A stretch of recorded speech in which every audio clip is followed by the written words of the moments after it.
up? Welcome back to my channel. Doing something a little different. I asked you guys on Instagram and on Snapchat to DM me different rumors or questions, stuff like that you guys have heard about the military, and then I'm gonna try to dissolve some of those rumors for you. So without any further ado, let's get it started. The first one is everyone hates MPs and people smoke a lot of weed in the military. It's the motherfucking Eagle Double G. I don't know where you heard this, but that's 100% false. The military is drug tested very, very regularly, randomly, and you could pop and be out of the military, never allowed to enlist in any other branch in your entire life again. Like, it's not worth it. So no, people have smoked weed in the military. Yeah, I'm not gonna lie, people get in trouble for it sometimes. Okay. Everyone does hate MPs, for the most part. There's some people that, you know, respect MPs, what they have to go through, what we have to do. But the reason everyone hates MPs is because we're cops. You know, no one likes cops. We're associated with getting people in trouble. Getting people in trouble is what they say. We charge them. No. First of all, it's their own fault for messing up, getting themselves in that predicament. So it's really not fair to say that we are getting them in trouble, because if they wouldn't have made that mistake, that poor decision in the first place, they wouldn't have got into that trouble. Second one says you can pick any job you want if you sign up as undesignated. You can pick any job that you want. That is not true. If you put an open contract or undesignated, you cannot pick what job you want. The military will pick that job for you. Most of the time, they're gonna put you in those. The MOS is like cooks. A few people that got MP. I know a couple MPs that were open contract, but most of the time they're gonna give you like cook, something like that. You could luck up and get something, you know, that maybe you wanted. That's really cool, but no, that's definitely false. You cannot pick any job that you wanted if you go as undesignated. All right, the third one says, is it true that there's hazing and bullying in the military? Yes, that's a big problem in the military, and that's something that we get briefed on and we have classes on, you know, pretty regularly, because it has become something very big. But it's not as big as some people make it seem, right? It happens every now and then, but don't be scared to come in the military just because you think that stuff like that's going to happen, because it's not going to. The military is zero tolerance for hazing.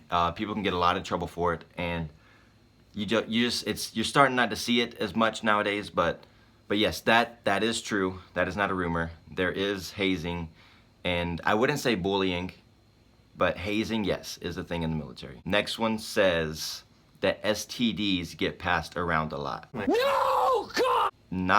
I wouldn't say they get passed around any more than the civilian world. It's not like these statistics are very high for military members to get an STD.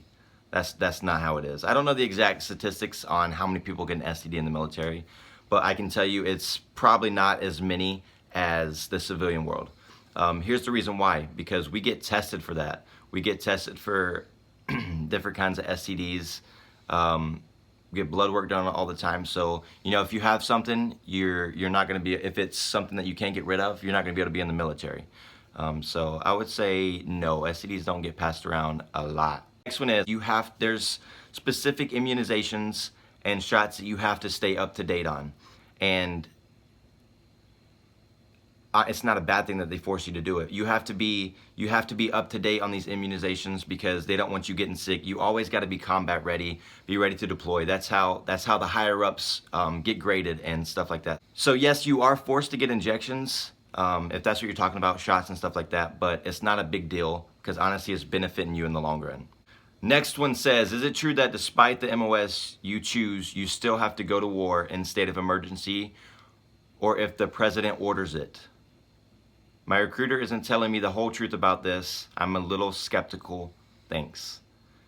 And do Marines really eat crayons? Yeah, we do. No, I'm just kidding. Yes, we do. But let's say if you pick an MOS that is not like usually non-deployed. Here's how this works. Here's how MOSs work. Most MOSs, even if you're not in a combat MOS, can still deploy. You can still get attached to units. You can still get attached to like grunt, recon, and you can actually deploy with them. And that's, you know, there's cooks that get deployed. There's motor T gets deployed, like stuff like that. That's not combat still gets deployed and attached to grunt units and things like that. So yes, you can still get deployed if you have a garrison MOS, but there is special occasions like PMO. MPs have two different fields. They have the field side and then PMO. PMO is like the cops you see driving around base. You know, we're like just regular cops, stuff like that. We are non-deployable, for sure. We will not deploy. The only MPs that deploy are the field side, and yeah, they're gonna keep us here if we're PMO because we're base Marines. So we will still be here if everyone else is deploying. Next one says, on deployment, how does leave system work? Can you take care of matters at home while on deployment? So when you're deployed, you don't have leave. You are on a deployment, you're on a specific assignment, and until that time is up, you're gonna be there.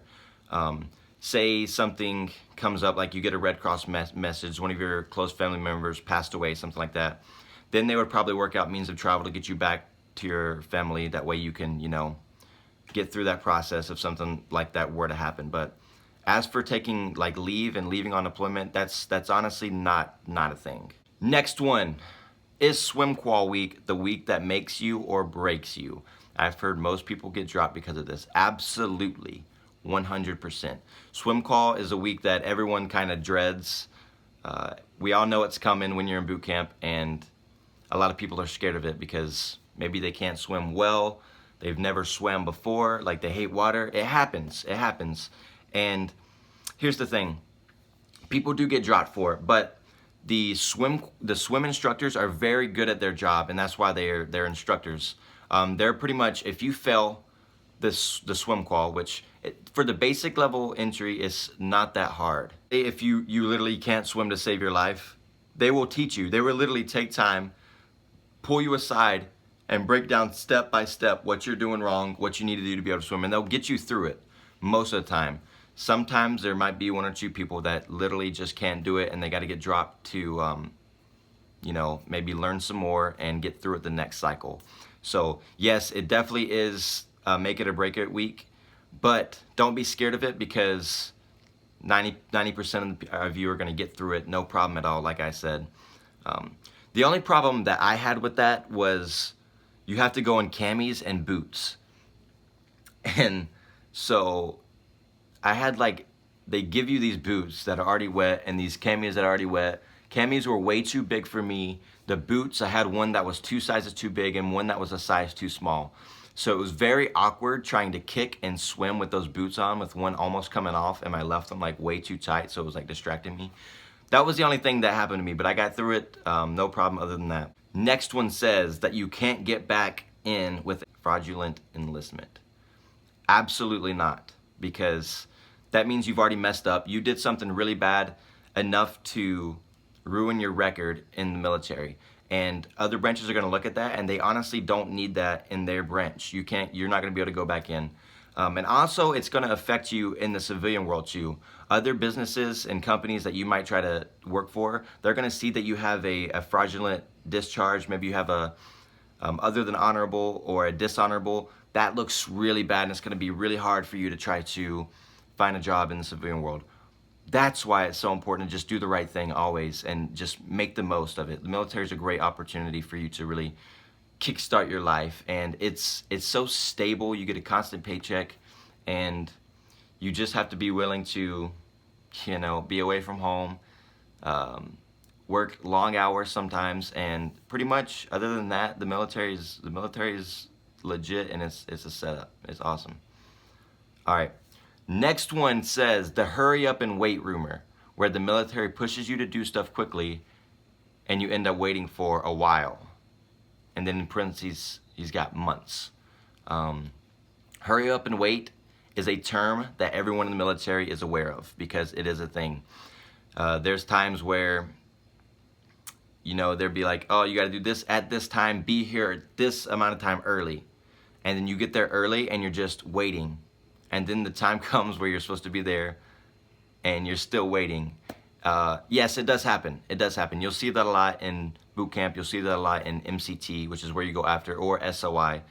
Yeah, it's a real thing. Now, months, I don't know. That's a little crazy. Usually the military, if you have a pressing problem that you need to get resolved, the military is very good about helping you out with that, getting you through it. They're very good about that. So, but hurry up and wait. Absolutely, absolutely. You know what I should do too is I should make another video. If you guys want me to do this video, comment. I'll do a video on all the Marine terms. Like, we have different words that we say that have different meanings, and it's like basically just military meanings. We would only know what they mean, and I could explain some of those words to you. So let me know if you're interested in that, and I'll drop a video like that. Next one, that you have to run 10 miles. That day, for no particular reason, I decided to go for a little run. So, military, you have to stay in shape. You have to stay in shape. There's very regulated height and weight standards, especially in the Marine Corps. That's the hardest height and weight standards to stay in. But I mean, it kind of looks bad if you're not in shape and you're not running, you're not bettering yourself to be prepared if something were to go down. So let's say you get deployed and you get like in a firefight, something like that, and you've got to run, you've got to carry an injured person. One of your friends got shot, you're carrying your injured person back to the base. You got to be prepared at all times to be in great shape. So 10 miles, I mean, you're not going to be running 10 miles every day unless you want to. You're going to have unit PTs where you run a few miles, maybe a 5K, which is 3 miles, and it's not that bad. It's really not, especially when you're doing it with your unit. It's kind of motivating. You're out there with your boys or your sisters, and it's just motivating. But yes, you got to stay in shape. You definitely do got to stay in. Last but not least, the last question that we got for this video is that all male Marines are assholes. I don't know why we have this stereotype. It's like I said in the previous comments before. People are assholes everywhere. There's a lot of people that are rude, think they're entitled, stuff like that. So I know it kind of spotlights it just because the Marines are kind of known for being that way, especially the males. But to be completely honest, no. Marines are the best friend that you will ever have. But on the flip side, we're the worst enemy. So we're not that way. We definitely have more respect for ourselves being Marines, knowing that we went through the toughest, and it's something that we hold very high. So confidence, especially in yourself and what you've done, can definitely be misread for cocky or being arrogant. So guys, that's gonna sum up my video. Make sure you hit that like button. Make sure you subscribe. We are killing it. We are growing pretty fast. And if you guys like this video, you guys got more comments, I'll put together a part 2 to this. You just gotta let me know if you want the video on different words that Marines use. I'll also do that. So that'd be lit. Okay, so yep, thanks for hanging out. Hope everyone had a great new year. It was a great one. It's 2018. It's time to, like I said, it's time to flip your life around, clean slate, and learn from your mistakes that you made in 2017 and better yourself this year. You got goals, make sure you crush them. Any further questions, hit me up on any of my social medias, comment down below, make sure you hit that subscribe button, and let me know what kind of future videos you would like to see. This is Logan, and I'll see you guys later.